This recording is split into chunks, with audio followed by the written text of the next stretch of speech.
Love with arrange marriage भाग 3.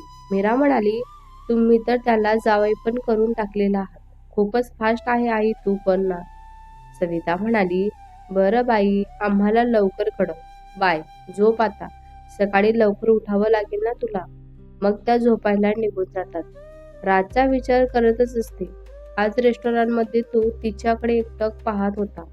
हेच तिच्या चेहऱ्यावर स्माईल येत होती आणि मोबाईलची मेसेज टोन वाजते. ती मोबाईल हातामध्ये घेते आणि बघते तर न्यू ग्रुप बनवलेला होता. त्यामध्ये अमीर, शुभांगी, राज आणि ती असा एक ग्रुप अमीरने बनवलेला होता. राज आणि अमीरचे मेसेज चालू असतात. सकाळी किती वाजता जायचं, कुठं भेटायचं आणि ते शुभांगीला आणि मीराला रिसीव्ह करायला येणार असतात. मीरा वाचून त्या मेसेजला रिप्लाय देते आणि मोबाईल स्क्रीन बंद करून झोपी जाते. राज बघत असतो ती ऑनलाईन आहे का म्हणून, पण त्याला ती ऑफलाईनच दिसत असते. तेव्हा तोही मोबाईल ठेवून झोपी जातो. सकाळी अलार्मच्या आवाजाने मीराला जाग येते. मग ती उठून फ्रेश व्हायला निघून जाते. तिचा आवडीचा वन पीस घालतो, हलकासा मेकअप करत असते, हातामध्ये ब्रेसलेट घालते आणि एका हातांमध्ये वॉच घालून बॅग घेऊन ती शुभांगीच्या रूममध्ये जाते. ती सुद्धा उठून तयार झालेलीच असते. तिला खाली यायला सांगून ती खाली जाते. ग्रुपवरती मेसेज येतो की ते घ्यायला येताय बाहेर, तर तुम्ही बाहेर येऊन थांबा. ते पण 5 मिनिटांमध्ये. आम्ही पोचतच आहोत. मग मीरा आणि शुभांगी कॉफी पिऊन बाहेर येऊन थांबत असतात. त्यांच्या मागे मीराचे बाबा सुद्धा बाहेर येतात. काही वेळातच राज आणि अमीर तेथे येत असतात. मीराच्या वडिलांना बघून राज गाडीच्या बाहेर येतो आणि त्यांना ग्रीट करतो. मनातच सासरेबुवांना बघून खुश सुद्धा होतो. राजची नजर मीरावरच जाते. तो तिला बघतच राहतो. त्याला नुसतं मीराला बघावं असं वाटत असतं. अमीर राजकडे बघतो तर तो मीराला पाहत असतो. अमीर हळूच त्याला धक्का देतो तेव्हा कुठे तो भानावर येतो. मीराच्या बाबांना बाय करून ते खाली निघून जातात. अमीर हळूच शुभांगीला इशारा करत असतो की तू पुढे बस म्हणून. अमीर येऊन ड्रायव्हिंग सीटवर बसतो. शुभांगी पण पटकन येऊन त्याच्या बाजूला जाऊन बसते. मग मागच्या सीटवर राज आणि मीरा बसत असतात. मग त्यांचा प्रवास सुरू होतो. राज तिच्याशी बोलायला सुरुवात करतो. काय मग डॉक्टर मॅडम, आज तुमचे पेशंट काय करतील मग? तुम्ही तर तेथे नाही आहात ना, म्हणून विचारलं. तेव्हा ती हसते आणि त्याला म्हणते, मी त्यांची सोय करून आलेली आहे. मग ती इकडच्या तिकडच्या गप्पा चालूच असतात. दोस्त तुला चोरून चोरून बघत असतो. मीरा सुद्धा राजला मध्ये मध्ये चोरटा कटाक्ष टाकतच असते. काही वेळाने सगळे शांत झाल्यावर अमीर गाणं लावतो. FM वर मराठी गाणं लावत असतो. किती सांगायचे मला, किती सांगायचे मला. जसं हे गाणं राज मनातील भावना व्यक्त करत होता. राज मन लावून गाणं ऐकत होता. तो मीराकडे एकटक पाहत होता. तिला पण त्याची नजर कळतच होती. गाणं ऐकता ऐकता तिला प्रवासात कधी झोप लागली ते सुद्धा कळालं नाही आणि सीटवर टेकून झोपती होती ती. काही वेळेस तिची मान खाली येत असते. मग राज एक साईडला तिला मिठीत घेतो आणि तोही झोपेच्या अधीन होतो. हे सर्व अमीर काचेतून सगळं काही बघत असतो. तो शुभांगीला त्यांचे फोटो काढायला सांगत असतो. मग काही तासाने ते लोणवाड्याला पोचतात. लोणवाड्याला राजचा स्वतःचा बंगला असतो. ते तेथेच जातात. जसे सर्व गाडीतून बाहेर येतात तिथलं परिसर बघून शुभांगी आणि मीरा तर बघतच राहतात. खूप सुंदर असा बंगला होता त्यांचा. त्यांचा स्वतःच्या कमाईचा असतो तो. बाजूचा परिसर पाहण्यास सगळेजण मंग होऊन जाते. कारण खूप छान परिसर, झाडे लावलेली होती. राज तिच्या चेहऱ्यावर आलेले भाव बघत असतो. तिच्या चेहऱ्यावरून तिला हा बंगला आवडलेला असेल असं त्याला वाटत होतं. हळूच तिच्या मागे जाऊन कसं वाटलंय आपलं घर, तेव्हा ती जरा गोंधळूनच वळून त्याला बघत असते. तर तिलाच रोखून पाहत असतो. ती गडबडते आणि शुभांगीकडे पळत जाते. हा मनात डोक्यांवर हात मारून घेतो. हे देवा, कसं होईल माझं? कधी ही गाडी रुळावर येते काय माहिती. असं झालेलं होतं त्याला. बाजूला आमिर ऐकून जोरजोरात हसत असतो, तर या दोघी आमिरकडे बघत असतात. राज आमिरची मागून मान पकडतो आणि तो त्याला बोलत असतो, अरे शांत राहा ना, मला मारतोस की काय? मग तो शांत होतो, काहीच बोलत नाही आणि ते मध्ये मध्ये जातात तर तेथे बंगल्याचे टेक्चर काका रामू आणि काकू मालती बाहेर येतात आणि त्यांचे स्वागत करतात. त्यांना पाणी, कॉफी, चहा, नाश्ता देतात. प्रवासात ते खूप थकलेले असतात. राज काकूंना सांगतो, त्यांना त्यांच्या रूम दाखवा. काकू त्यांना त्यांच्या रूम जवळ घेऊन जाते आणि त्यांना रूम दाखवते आणि त्यांना सांगत असतात, काही लागलं तर सांगा मला, मी येते. मग त्या दोघी आपापल्या रूममध्ये जाऊन फ्रेश होतात आणि घरी फोन करून पोहोचल्याचं कळवत असतात. आणि मग फ्रेश होऊन मीरा बाहेर येते तर तिला किचनमध्ये कसला तरी आवाज येत असतो, म्हणून ते बघायला ते जाते. तर काकू जेवण बनवत असतात. मीरा म्हणाली, काकू, मी काही मदत करू का तुम्हाला? काकू म्हणाली, राहू द्या ना ताई साहेब, तुम्ही थकले असाल ना, नका काही मदत करू, मी करून घेईल. मीरा म्हणाली, द्या मी बनवते. मग मीरा सर्व जेवण बनवून घेते आणि रूममध्ये निघून जाते. पण इथे जेवण बनवताना तिला दोन डोळे कधीचे तिच्या हालचाली बघत असतात. तिने आपलेपणाने केलेलं जेवण बघून तो सुद्धा खूप खुश होतो आणि खाली येतो आणि सर्वांना खाली जेवायला बोलत असतो. तसेच सर्वजण येऊन जेवणाच्या टेबलवर बसत असतात. तसे जेवण काकू सगळ्यांना वाढायला सुरुवात करतात. मीरा त्यांना मध्ये मध्ये मदत करतच असते. राज जेवायचा पहिला घास घेतो आणि डोळे बंद करून जेवणाचा स्वाद घेत असतो. तशी मीरा त्याला चोर नजरेने बघत असते, पण तो काही बोलतच नाही. तसे तिचे मन खट्ट होतं आणि मग ती पण जेवायला सुरुवात करते. सर्वांना जेवण खूप आवडलेलं असतं. खूप छान जेवण बनवलेलं असतं मीराने. सर्व शांतपणे मग जेवण करत असतात. जेवण सर्वांना आवडलेलंच असतं. सर्व जेवणाची तारीफ करतच असतात. पण राज काही बोलत नाही. मीराला वाटत होतं तो काहीतरी बोलेल, पण तो काहीच बोलला नाही. जेवण झाल्यावर ते बाहेर गार्डन बघायला जातात. आमिर शुभांगीला पुढे घेऊन जातो आणि मग हे दोघं जण एकत्र येतात. तसेच स्विमिंग पूल साईडलाच घेऊन जातो आणि पुलात पाय टाकून बसत असतात. तिलाही बसायला सांगत असतो. राज म्हणाला, बस ना. तशी थोडी अंतर ठेवून ती बसतेस. तसं राज तिच्याकडे सरकतो. राज म्हणाला, जेवण खूप छान बनवलं होतं तू.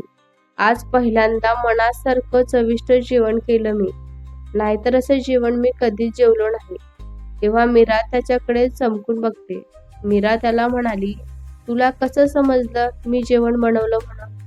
राज म्हणाला, मी नेहमी येथे येत जात असतो, त्यामुळं काकूंच्या जेवणाची चव मला माहीतच आहे.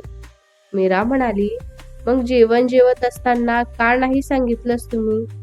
राज म्हणाला, तेव्हा सांगितलं असतं तर काकूंना वाईट वाटलं असतं ना, म्हणून मी काहीच बोललो नाही.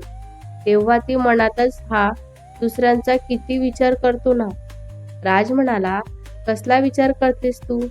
मीरा म्हणाली, काही नाही, असंच. राज म्हणाला, मला तुला काहीतरी दाखवायचं आहे. संध्याकाळी तयार राहा, आपण दोघे बाहेर जात आहोत. मीरा म्हणाली, आपण दोघेच, का बरं? राज म्हणाला, हो, कारण त्यांचं लग्न ठरलेलं आहे. त्यांना त्यांचा वेळ मिळावा असं मला वाटतं. त्यामुळे आपण दोघे बाहेर जाऊया. तेव्हा ती मानेने होकार देते. तो मनातच खुश होतो, कारण त्याने सरप्राईज प्लॅन केलेलं असतं तिच्यासाठी, तिला प्रपोज करण्यासाठी. ते मग आराम करायला निघून जातात. सर्व 4 वाजता फ्रेश होऊन खाली येतात. सर्वजण चहा नाश्ता करून गप्पा करत असतात. मग राजने आमिरला तो प्रपोज करणार आहे ते प्लॅनिंग त्याने सगळं काही त्याला सांगितलेलंच असतं. त्यामुळे तो शुभांगीला घेऊन बाहेर जाणार असतो. तसं तर आमिर आता बोलतो. आमिर म्हणाला, अरे राज, मी आणि शुभांगी बाहेर जायचं ठरवलेलं आहे. तुम्ही येणार आहात का? राज म्हणाला, एक नजर मीराकडे बघून, नाही, तुम्ही जाऊन या. मग अमीर मीराला तयारी करायला सांगत असतो. तशी ती पण आराम करायचा बहाणा करते आणि सांगते, तुम्ही जाऊन या, मला आज रेस्ट करायचं आहे. तेव्हा मग ते दोघे जाण्यासाठी तयार व्हायला त्यांच्या रूममध्ये जातात आणि वर जाऊन एकमेकांना टाळ्या देतात आणि तयार होण्यासाठी निघून जातात. इकडे मात्र मीराला कसं तरीच होतं. एकटं कसं जायचं त्याच्यासोबत. मग ती उठून तिच्या रूममध्ये जायला लागते. राज आवाज देतो तेव्हा ती थांबते आणि वळून बघते तर राज म्हणाला, तू तयार हो, आपल्याला बाहेर जायचं आहे. मग ती मान हलवून होकार देते आणि वर जाते. तर तो तिला मागूनच बघत असतो. बस आता काहीतरी वेळ, मग तू माझी हक्काशी होणार आहे. मग तोही जातो आणि बाल्कनीत जाऊन रेलिंगला टेकून उभा राहतो आणि कसं प्रपोज करायचं ते विचार तो करत असतो. ती आपल्याला होकार देईल किंवा तिच्या मनात दुसरा कोणी असेल तर, हा विचार करून करून त्याला आता खूप टेन्शन आलेलं असतं. सगळे विचार झटकून तो रूम मध्ये येऊन फ्रेश होतो. छान तयार होऊन खाली येतो. अमीर शुभांगी गेल्याने त्याला अमीरने मेसेज करून कळवलेलेच असते. मग तो मीराला फोन करतो. तिचीही तयारी झालेलीच असेल म्हणून तो खाली यायला तिला सांगत असतो. तिने छान असा वन पीस घातलेला असतो. सिंपल असा मेकअप केलेला असतो. हातामध्ये घड्याळ आणि ब्रेसलेट घालून जिनाच्या पायऱ्या उतरत असते. तर तिला तो सोप्यांवर पायांवर पाय टाकून बसलेला दिसत असतो. ती त्याला बघतच राहते. ती येते तसा तो उठून उभा राहतो. व्हाईट टी शर्ट घातलेलं असतं त्याने. ब्ल्यू कलरची जीन्स घातलेली असते. चेहऱ्यांवर गॉगल, हातामध्ये वॉच घातलेली होती आणि जिम मध्ये मेहनतीने कमवलेली बॉडी, त्यात तो एकदमच उठून दिसत असतो. ती बाण हरपून त्यालाच पाहत असते. त्याचंही लक्ष समोर जाते. ती त्याला एकटक पाहत आहे बघून तो सुद्धा खूप खुश होतो. त्याला सुद्धा आनंदच होतो. तो सुद्धा तिला भान हरपून पाहत असतो. ती कधी त्याच्या समोर येऊन उभी राहते ते त्याला सुद्धा कळत नाही. तो येऊन त्याला हाक मारते तेव्हा कुठे तो भानावर येतो आणि डोक्यांवर हात फिरवतो आणि हसतो. मग तो जवळ येऊन जायचं का असा विचारतो. ती होकार दर्शवते. मग ते जायला निघत असतात. मग तो गाडीकडे न जाता बंगल्याच्या मागे तिला घेऊन जातो. तिचे गोंधळलेले भाव बघून तो मनातच हसत असतो. त्याच्या मागे जाते तसं तिला समुद्राच्या लाटांचा आवाज येतो. थंड थंड हवा तिच्या शरीराला झोंबत असते. जसं ती पुढे पुढे जाते, जे डोळ्यांसमोर दिसतं असतं ते बघून ती सुद्धा खूप खुश होते आणि विचार करते, आपण हे एवढे सुंदर दृश्य कधीच पाहिलं नाही. इतके सुंदर गार्डन ती पहिल्यांदाच बघत असते. असं तिने कधीच बघितलेलं नव्हतं. पुढं गेल्यावर एक मोठा गेट तिला दिसतो. जसा तो गेट ओपन करतो तसं तिचा हात तोंडांवरच जातो आणि तो तिच्या चेहऱ्यांवरचे भाव टिपत असतो. तिला झालेला आनंद पाहून त्यालाही खूप भारी वाटतं. त्याला सुद्धा खूप आनंद होतो आणि तो तिच्याकडे बघत असतो आणि तो शांत आहे. एवढे सुंदर मी आज पहिल्यांदा बघत आहे. थँक्यू इथे घेऊन आल्याबद्दल. जगातला सर्वात सुंदर ठिकाण. सूर्य मावळण्याच्या वेळेला ते समुद्रावर असतात. त्यामुळं तिथलं दृश्य अजून सुंदर दिसत असतं. अजून थोडे पुढे जातात तेव्हा तिला सजवलेले टेबल दिसतात. टेबल खूप सुंदर सजवलेला असतो. सिटिंग अरेंजमेंट केलेली असते. खूप सारे बलून्स लावलेले असतात. आर्टिस्टिकचे फुलांनी सर्व टेबल सजवलेले असतात. मीरा ते बघून एकदम भारावून जाते. नक्की हे कोणासाठी आहे असा प्रश्न तिला पडलेलाच असतो आणि ती आता त्याच्याकडे बघते तर तो तिला बघतच असतो आणि मग ती लाजून मान खाली घालते. तो तिच्या जवळ जाऊन त्याचा हात पुढे करतो आणि तिला म्हणतो, क्या नाही? तेव्हा ती त्याच्याकडे बघते आणि काही विचार न करता त्याच्या हातांमध्ये हात देते आणि म्युझिक चालू होते. ते दोघे पण डान्स करत असतात. त्याचा एक हात तिच्या कमरेवर असतो, दुसरा हात तिच्या हातात असतो. तेव्हा तिचा एक हात त्याच्या खांद्यावर ठेवलेला असते. मीराला त्याचा सहवास खूप आवडत असतो. दोघे एकमेकांकडे बघत असतात. दोघांच्या नजरेत प्रेम स्पष्ट दिसत असतं. काही वेळाने म्युझिक बंद होते. मीरा हात काढण्याचा प्रयत्न करत असते. तेवढ्यातच तो हात घट्ट पकडतो आणि तिला खाली बसवतो आणि तिला प्रपोज करतो. राज तिच्याकडे बघतो आणि तो बोलायला सुरुवात करतो. राज म्हणाला, मीरा, मला तू खूप आवडते. मी तुझ्या कधी प्रेमात पडलो ना, हे मला सुद्धा कधीच कळालं नाही ग. या गोष्टीपासून मी लांब राहत होतो, पण मी कधी तुझ्यात गुंतत गेलो ते मलाही कळलंच नाही. मीरा, मला तुझी साथ हवी आहे, अगदी माझ्या शेवटच्या श्वासापर्यंत. माझी होशील का? तू होशील का माझी? कितीदा त्याची हावभाव बघत असते. तो जे काही सांगत आहे ते खरं आहे का हेच कळत नसतं तिला. पण त्याच्या डोळ्यात तिला प्रेम दिसत होतं. त्यामुळं तिचे मनही होकार देण्यासाठी म्हणत होतं. ती कसलाही विचार न करता राजला उभं करते आणि मान हलवून होकार देते. तसा राज खूप खुश होतो. त्याला खूप आनंद होतो. त्याला जग जिंकल्यासारखं वाटतं. कारण तिचं सुद्धा प्रेम होतं त्याच्यावर, पण ती गोंधळलेली होती. पण आज ती क्लिअर होती. त्यामुळे कसलाही विचार न करता ती त्याला होकार देते. तिचा होकार बघून राज खूप खुश होतो. खूप आनंद होतो त्याला. त्याने तिच्यासाठी चेन आणि त्यामध्ये पेंडल असा तो तिच्या मागे जातो आणि तिचे केस पुढे करतो आणि ती गोंधळल्या भावात त्याच्याकडे बघत असते. वळून बघते तर त्याच्या हातामध्ये चेन असते. आपल्या प्रेमळ नात्याची ही माझ्याकडून भेट. आजचा दिवस माझ्यासाठी खूप खास आहे. मी सांगू सुद्धा शकत नाही तुला. आणि तो अस्मरणीय करायचा आहे मला. तो आता तिच्या समोर उभा राहतो आणि तिला आय लव्ह यू मीरा म्हणून कपाळांवर बोट टेकवतो. तसं ती डोळे बंद करून त्याचे प्रेम अनुभवते. त्याचे गरम श्वास तिच्या चेहऱ्यावर आदळत असतात.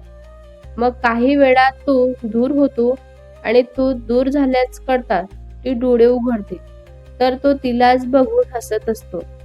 मग ती त्याच्या जवळ जाते आणि त्याला मिठी मारून आय लव्ह यू टू राज असं बोलत असते.